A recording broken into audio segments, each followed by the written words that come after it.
Hello दोस्तों, good morning. क्या हाल है?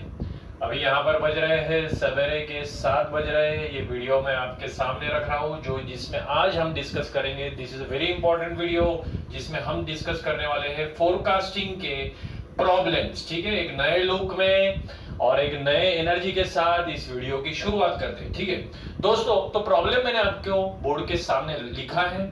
अभी ये गेट में आया हुआ क्वेश्चन है। देखो, मेजॉरिटी क्वेश्चन ये गेट में आए रहेंगे। हालांकि यहाँ पे मैंने ईयर नहीं लिखा है, लेकिन ये सभी क्वेश्चन आपको पिछले 10 या 15 साल लेटेस्ट गेट के क्वेश्चन में मिलेंगे। ठीक है, अभी ध्यान से देखो, कुछ इसमें ईयर मेंशन रहेंगे, कुछ इसमें नहीं रहेंगे, लेकिन ध्यान रखो फ्रेंड, ये सभी प्रीवियस ईयर के गेट के क्वेश्चन है। अभी जी मतलब गेट का क्वेश्चन है। अभी ध्यान से देखो फ्रेंड, क्या दिया है इसमें दिया है द ओल्ड फोरकास्ट। पहले क्वेश्चन पढ़ लेते हैं। The old forecast for may was 230। ठीक है, मई महीने का फोरकास्ट 230 है and actual demand for may was 200। सभी लोग यहां तक अगर आए हैं तो उनको फोरकास्ट क्या है, डिमांड क्या है, ये चीजें इतनी बेसिक तो पता चाहिए ही। ठीक है, नहीं पता है तो मेरे पूरे वीडियोस आप देख सकते हैं जिसमें मैंने सभी डिटेल में समझाया है। If alpha is equal to 0.15 and June demand turns out to be 228, calculate the forecast for July. देखो, गेट में जब भी क्वेश्चन आता है तो पहले हमें देखना है कि हमें कैलकुलेट क्या करना है दोस्तों, कैलकुलेट फोरकास्ट फॉर जुलाई। अभी देखो, चलो इससे पहले एक रिवीजन करते हैं कि हमें देखो अल्फा की वैल्यू दी है। अल्फा की वैल्यू दी है मतलब ये प्रॉब्लम हमें कौन से मेथड का है, राइट, एक्सपोनेंशियल स्मूथिंग मेथड। तो एक्सपोनेंशियल स्मूथिंग का फॉर्मूला क्या होता था दोस्तों, देखो मैं यहां पे लिख रहा हूं, f of T plus 1 is equal to, बोलो, alpha D T plus 1 minus alpha of F of t. T मतलब क्या होता था दोस्तों, टाइम पीरियड। ठीक है, और टी प्लस 1 मतलब उसके आगे का टाइम पीरियड। अभी फॉर एग्जांपल मैं बता रहा हूं, अभी हमें यहाँ पे क्या पूछा है, forecast for the month of July. ध्यान से देखेंगे, forecast for the month of July. तो क्या मैं ऐसे लिख सकता हूं, इज इक्वल टू व्हाट, क्या रहेगा, जुलाई ये है तो डी टी, बोले तो जुलाई के पहले क्या आता है, जून, तो alpha D of June plus 1 minus alpha f of June. ये हो गया, हमारा फॉर्मूला बन गया। ये अभी हमें निकालनी है ये वैल्यू, और यही पूछा है। ये जो सवाल है ये गेट के एग्जाम में 2 मार्क के लिए पूछा है, 2 मार्क्स क्वेश्चन। ठीक है, अब देखेंगे किस तरीके से निकाल पाएंगे ये चीजों को। क्या इसको मैं रब कर दूं फ्रेंड्स, ये फॉर्मूले को? ठीक है, ये ऑलरेडी आप लोगों ने नोट डाउन कर लिया होगा। जो जो चीजें आपने नोट डाउन नहीं की है, किताबें अपनी ओपन करो। हमेशा मैं बोलता हूं अपने हैंड रिटन नोट्स का इस्तेमाल कीजिए, वही आपके लिए गेट के एग्जाम में रिजल्ट लेके आएगी। ठीक है, अभी फ्रेंड ध्यान से सुनो, अभी हमें निकालना क्या है, एफ ऑफ जुलाई हमें निकालना है। अभी देखते हैं क्या क्या चीजें दी है। चलो ऊपर लिख रहा हूं मैं, यहां पे देखो, एफ ऑफ फिर से जुलाई। अल्फा की वैल्यू कितनी है, 0.15। डिमांड फॉर जून दिया है क्या, देखते हैं। एंड जून डिमांड, देखो, and June demand turns out to be 228, मतलब ये है डिमांड फॉर जून कितना है, 228 प्लस क्या लिखेंगे दोस्तों, 1 माइनस 0.15। ठीक है, अभी एफ ऑफ जून दिया है क्या, देखो कहीं ओल्ड फोरकास्ट फॉर मे दिया है, एक्चुअल डिमांड फॉर मे दिया है, जून का डिमांड दिया है, लेकिन फोरकास्ट फॉर जून नहीं दिया है। तो फोरकास्ट फॉर जून नहीं दिया है तो ये क्वांटिटी को हम ऐसे ही रखेंगे, फोरकास्ट फॉर जून को। ठीक है, अभी क्या करना पड़ेगा, जुलाई निकालना है, लेकिन ये चीजें अननोन है, एफ ऑफ जून। तो ऑब्वियसली फिर से अब क्या करो, एफ ऑफ जून के लिए एक्सपोनेंशियल स्मूथिंग का एक्सप्रेशन यूज करेंगे और एफ ऑफ जून की वैल्यू निकालेंगे। कैसे, देखो यहां पर लिख रहा हूं मैं फिर से, सबसे पहले एफ ऑफ जून निकालना पड़ेगा। इसका मतलब तो एफ ऑफ जून भी आप कैसे निकालोगे, बोलो, is equal to what, alpha D of may plus 1 minus alpha f of what, may. ठीक है, समझ में आ रहा है दोस्तों? इससे चेक करेंगे कि क्या हम एफ ऑफ जून की वैल्यू निकाल सकते हैं। ये देखो, ये चीजें, ये है एफ ऑफ जून हमें निकालना है, क्वेश्चन मार्क। तो एफ ऑफ जून कैसे निकालेंगे उसका मैंने यहां पे लिखा है। चलो अभी वैल्यूज पुट अप करते हैं। अल्फा की वैल्यू मुझे बताएगी, फटाफट सॉल्व करेंगे, 0.15। डिमांड फॉर मे कितना है, दिया है क्या, and old forecast for may, actual demand देखो चेक कर लो कितना है, 200 दिया है, प्लस 1 माइनस 0.15 बराबर, यस और नो। और फोरकास्ट फॉर मे कितना दिया है, forecast for may is 230। Okay, दिख रहा है सबको, यस। तो ये आपको सॉल्व करना पड़ेगा एफ ऑफ जून निकालने के लिए। अपने कैलकुलेटर्स को ओपन कर लो दोस्तों, कैलकुलेटर्स को ओपन कर लो। ये वैल्यू मुझे बताओ आप कितनी आ रही है। शायद ये वैल्यू आती है, देखो ये वैल्यू आती है 225.5। ये वैल्यू इतनी आएगी एफ ऑफ जून की वैल्यू, ठीक है। एफ ऑफ जून की वैल्यू कितनी आ रही है 225.5।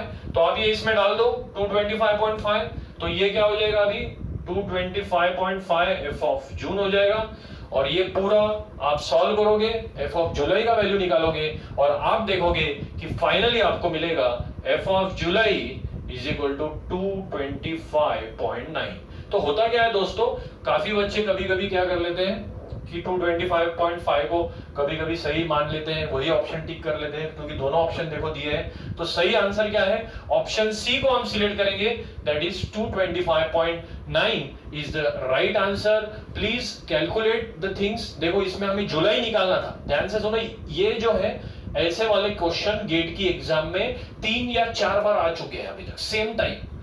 एफ ऑफ जुलाई निकालना था लेकिन एफ ऑफ जून अननोन था, तो हमने क्या किया, एफ ऑफ जून को भी फिर से हमने कौन सा फॉर्मूला यूज किया, एक्सपोनेंशियल स्मूथिंग का। तो पहले एफ ऑफ जून निकाल लो, एफ ऑफ जून निकालने के बाद आप क्या निकाल सकते हो, एफ ऑफ जुलाई, ठीक है। तो एफ ऑफ जून का आंसर 225.5 और एफ ऑफ जुलाई का आंसर है 225.9। बट हमारा जो आंसर है हमें ये चाहिए था, तो this is the right answer and this is the question came in the GATE examination for 2 marks. इसके बाद हम अगला क्वेश्चन देखेंगे, वो भी गेट का क्वेश्चन है जो कि 2 मार्क के लिए आया है। तब तक ये कॉपी कर लो दोस्तों।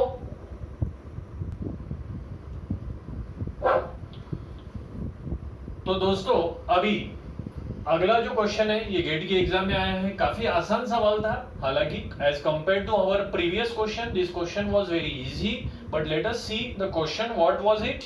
And this also question came for 2 marks in the GATE examination. Now what was the question? That let us read the question first. For the product forecast and actual sales for December 2002 where 25 and 20 respectively, मतलब दिसंबर 2002 के लिए forecast और sales की, sales देखो कभी कभी आप sales को डिमांड बोल के भी ट्रीट कर सकते हो, ठीक है। तो सोचो मत यहाँ पे सेल्स दिया तो डिमांड की सर वैल्यू नहीं दी है। सेल्स को कभी आप ऑलमोस्ट सेल्स और डिमांड को आप सरीका मान सकते हो। तो फोरकास्ट और डिमांड की वैल्यू दी है।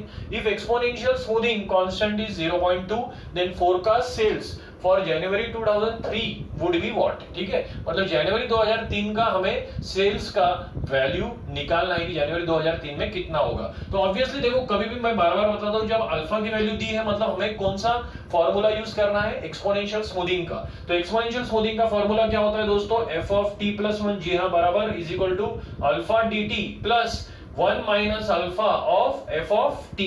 ये फॉर्मूला किसका है, this formula is there for the और एक्सपोनेंशियल स्मूथिंग मेथड, बराबर, ठीक है। चलो ये फॉर्मूला है, ये फॉर्मूला नोट डाउन कर लिया। अब ये फॉर्मूला को हम कैसे यूज करेंगे, देखो मैं यहाँ पे लिख रहा हूं। एफ ऑफ निकालना क्या है वो लिखते जाओ, कभी भी जो चीजें निकालनी है वो यहाँ पे लिखनी है। निकालना है F January 2003 is equal to क्या आएगा फिर अल्फा। जनवरी 2003 के पहले क्या रहेगा, दिसंबर। जनवरी के पहले दिसंबर आता है लेकिन साल भी चेंज हो जाएगा, तो क्या होगा, दिसंबर, डिमांड फॉर दिसंबर 2002 बराबर उसके पहले वाला महीना plus 1 minus alpha forecast for December 2002। ये हो गई चीज, ठीक है, ये हो गया। अब चलो ये मैं रब करता हूं, कैलकुलेशन यहीं पर कर लेता हूं ताकि आपको ज्यादा क्लियर दिख सके चीजें। अब चलो अब नोट डाउन करो वैल्यूज। यहां पर देखो कैलकुलेशन आएगी, F of January 2003 is equal to alpha की वैल्यू है 0.2। डिमांड फॉर दिसंबर की वैल्यू कितनी है मैंने बताया आपको, डिमांड को आपको सेल्स को डिमांड जैसा ही समझना है। तो ये हो गया 20, तो ये कितना हो जाएगा, और आगे प्लस 1 माइनस 0.2 इंटू फोरकास्ट, ये कितना है 25, ठीक है।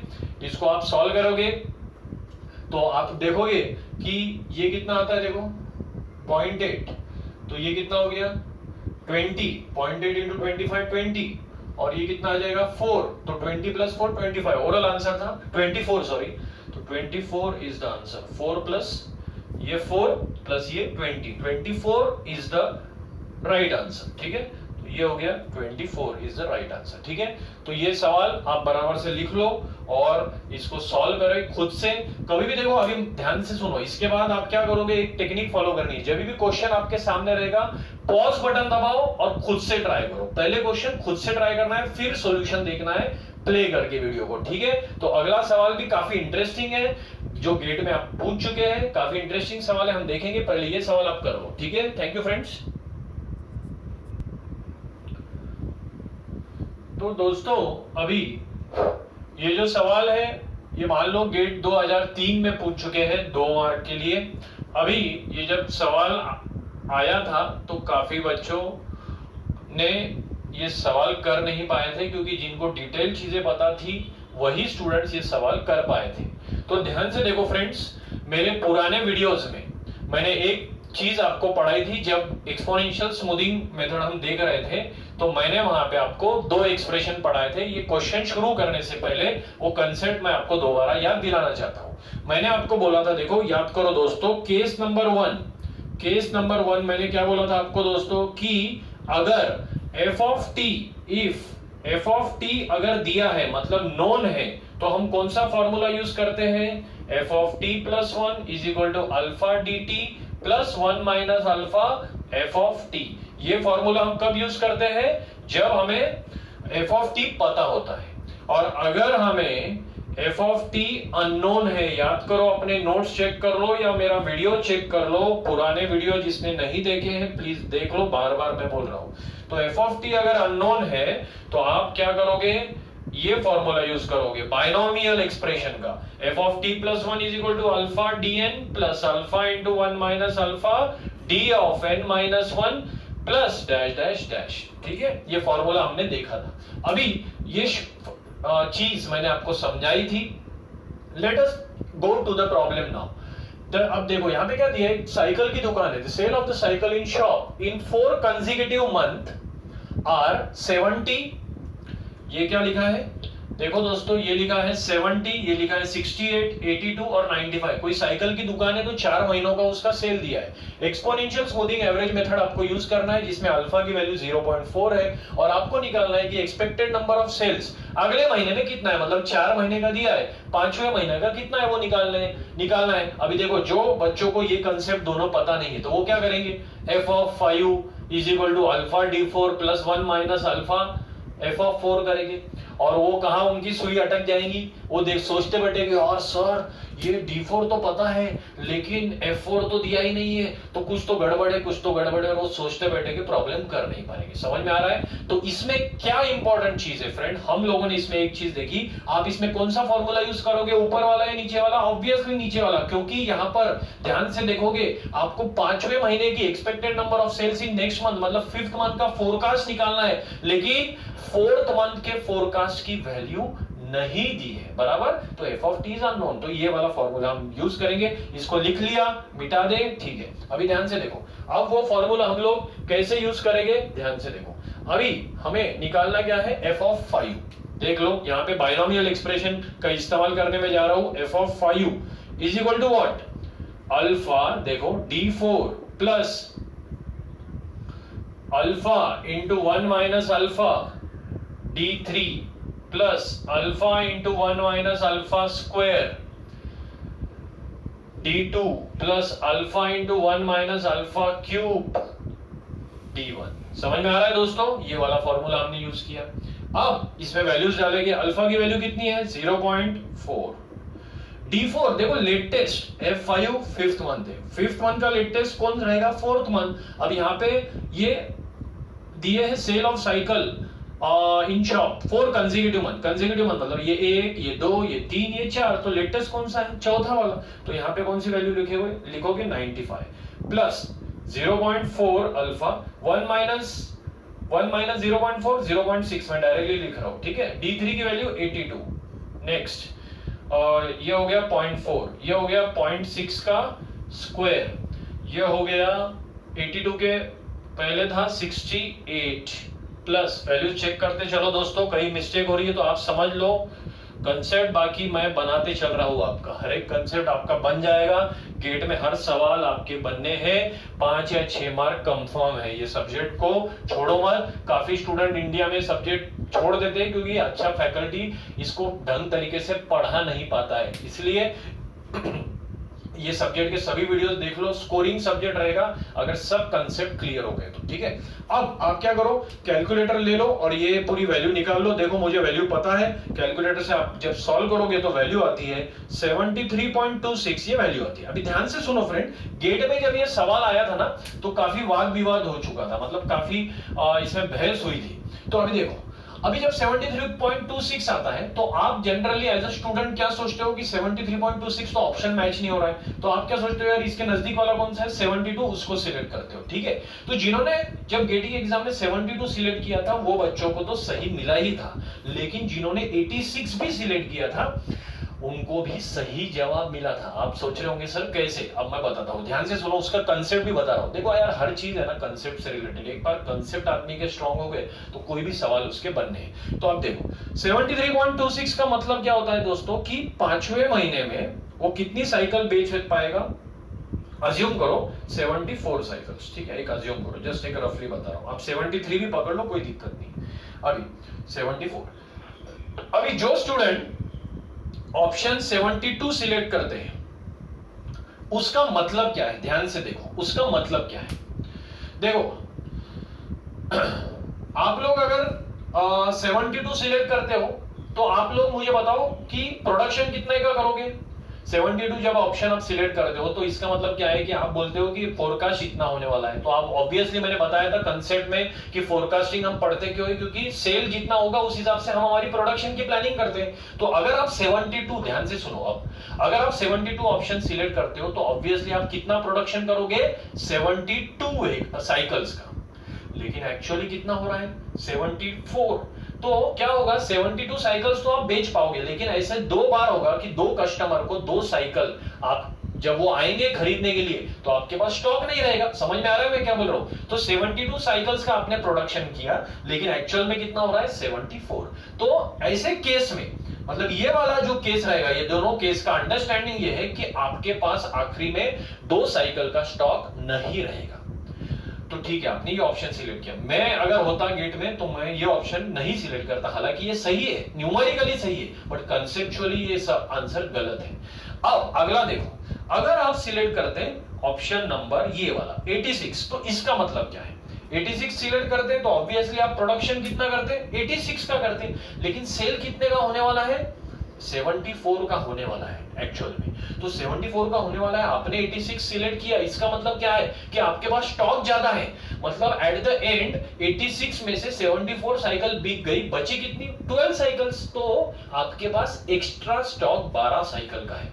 अब दोनों केसेस में जब इंडस्ट्री में आप काम करोगे तो ध्यान से देना, ध्यान से एक बात सुन लेना कि इट इज, ये केस में it is always better to keep the stock rather than to lose the sales. यहां पर हमारा सेल का लॉस हो रहा है, वो कंपनी कभी नहीं चाहेगी, कंपनी बोलेगी यार सेल का अगर लॉस हो रहा है ना तो वो मत करो, उसकी जगह पे तुमको स्टॉक रखना है रखो, लेकिन सेल का लॉस नहीं होना चाहिए। यहां पर हालांकि हमारा इंडस्ट्रियल इंजीनियरिंग का कंसेप्ट भी कंफ्लिक्ट कर रहा है। क्या कंफ्लिक्ट कर रहा है कि इंडस्ट्रियल इंजीनियरिंग क्या बोलता है, ऑप्टिमाइज करो रिसोर्सेज को, प्रोडक्टिविटी मतलब कम से कम चीजें रखो, कम से कम चीजों में ज्यादा से ज्यादा फायदा होना चाहिए। तो आप बोलोगे सर यहाँ पे तो आपने ज्यादा से ज्यादा रखा, हाँ वो ठीक है, लेकिन जब सेल लॉस में डिस्कशन होता है कि यार स्टॉक ज्यादा रखना है या सेल लॉस, मतलब किसको प्रेफरेंस देना है, तो आप स्टॉक ज्यादा रखोगे, सेल लॉस को आप अवॉइड करोगे। सेल लॉस कंपनी कभी नहीं चाहती है। तो ऐसे केस में ऑप्शन 86 क्यों करेक्ट है ये मैंने बताया, ठीक है।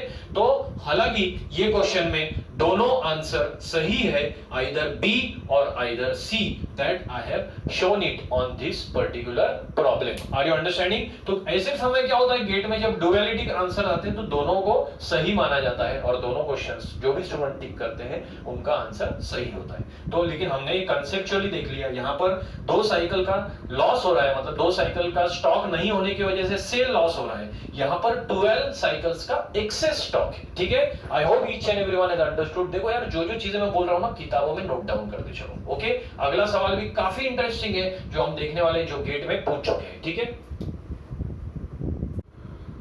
हेलो दोस्तों, देखो अभी अगला सवाल काफी इंपॉर्टेंट है, गेट 2005 में पूछा गया है।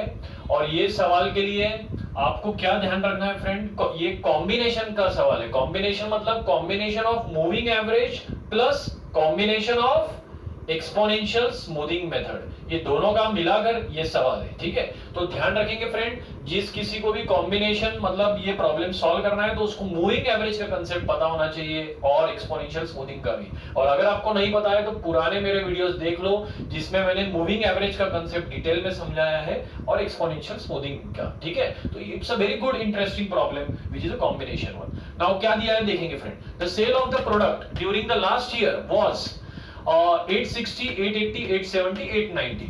एक कोई भी प्रोडक्ट है उसका लास्ट ईयर का कुछ सेल का रिकॉर्ड दिया है, हमें चार वैल्यूज दी गई है। ठीक है, the forecast for the fourth year was, और F4 की वैल्यू दी है, forecast for the fourth year 876 unit दिया है। If the forecast for the fifth year, ध्यान से सुनो, इफ द फोरकास्ट, अब ये कंडीशन दी है, ये कंडीशन है, क्या है condition, if the forecast for fifth year using exponential smoothing is equal to, condition क्या है, फोरकास्ट जो चौथे पांचवें महीने का है वो किसके बराबर है, it is equal to 3 period moving average. बस ये कंडीशन जिसको कैच हो गई वो प्रॉब्लम सॉल्व कर लेगा। और आपको यहाँ पे अल्फा की वैल्यू निकालनी है, ना ही कोई फोरकास्ट की वैल्यू निकालनी है। ये कंडीशन को इस्तेमाल करें और अल्फा की वैल्यू निकाले। पॉज बटन दबाना है दोस्तों और सॉल्व करना है। पॉज बटन दबाने के बाद देखते हैं किसका जवाब सही आता है। प्लीज पॉज बटन दबाइए। चलो आगे आंसर, जिस किसी का भी 2/7 आंसर आया है वो सही है। चलो देखते हैं कैसे, ये ऑप्शन अब मैं मिटा रहा हूं, मिटा दे। ठीक है, चलो अब स्टार्ट करते हैं। देखो अभी हमको क्या बोला है, if the forecast for the fifth year using single exponential smoothing is equal to 3 period moving average, ये कंडीशन बाद में लगाते हैं। चलो अल्फा का वैल्यू निकालना है, बोले तो क्या होता है, एक्सपोनेंशियल स्मूथिंग का फॉर्मूला है, तो क्या फॉर्मूला रहेगा, F5 if the forecast for fifth year. F5 का फॉर्मूला में क्या मैं ऐसे लिख सकता हूं, alpha D4 plus 1 minus alpha F4। चलो कंडीशन लगा दे, कंडीशन क्या है, पांचवें महीने का जो फोरकास्ट है वो 3 पीरियड मूविंग एवरेज के बराबर है। भले मतलब यूजिंग एक्सपोनेंशियल स्मूथिंग, हमने पांचवें महीने के लिए एक्सपोनेंशियल स्मूथिंग तो यूज कर लिया, लेकिन इसकी जो वैल्यू है वो किसके बराबर दी है कंडीशन, 3 पीरियड मूविंग एवरेज। तो 3 पीरियड मूविंग एवरेज कैसा लिखोगे, D4 plus D3 plus D2। कुछ बच्चे दांत चबा रहे हैं, वो सोच रहे हैं ये फॉर्मूला कैसे आया, इसलिए बोल रहा हूं मूविंग एवरेज का कंसेप्ट यूज किया है हमने और ये फॉर्मूला लाया है। ठीक है, तो ये इसमें और F5 की वैल्यू ये भी है और F5 की वैल्यू ये भी है, तो इसको और इसको इक्वेट कर दो। ठीक है, तो क्या लिखेंगे, तो this value is also equal to what, alpha D4 plus 1 minus alpha F4। चलो वैल्यू सब्स्टिट्यूट करेंगे, ये है D1 D2 D3 D4। ठीक है, और ये है F4। चलो वैल्यू सब्स्टिट्यूट करो, D4 की वैल्यू कितनी है, 890, 870 प्लस 880 डिवाइड बाय 3। ठीक है, is equal to what, alpha D4 is again, ये D4 है, 890 प्लस 1 माइनस अल्फा और F4 कितना है, 876। समझ में आ रहा है दोस्तों, यस। तो ये पूरा एक्सप्रेशन आप सॉल्व करोगे, देखो ये बॉक्स बनाया है जो मैंने, ये एक्सप्रेशन सॉल्व करो और अल्फा की वैल्यू निकालो। ये हमारा एक्चुअली F5 था, क्योंकि ये कंडीशन में दिया था कि F5 इसके भी बराबर है, moving average 3 period moving average, और F5 एक्सपोनेंशियल स्मूथिंग के हिसाब से ये भी है, तो कॉम्बिनेशन का प्रॉब्लम है। I hope you are understanding. तो इसको सॉल्व करेंगे और आप देखोगे कि जो आंसर आ रहा है अल्फा की वैल्यू वो आ रही है 2/7। जिस किसी का भी आंसर सही आया है उसको गेट में 2 मार्क्स मिल चुके हैं। ठीक है, तो ऑप्शन जो भी था बी था, हालांकि आप चेक कर लेने का, चेक कर लो, ऑप्शन शायद बी मैंने दिया था 2/7। ठीक है, तो जिस किसी का भी 2/7 आया है वो सही जवाब है। अभी दोस्तों इसके बाद हम क्या करेंगे, एक अगला कंसेप्ट देखेंगे, सीजनैलिटी इंडेक्स।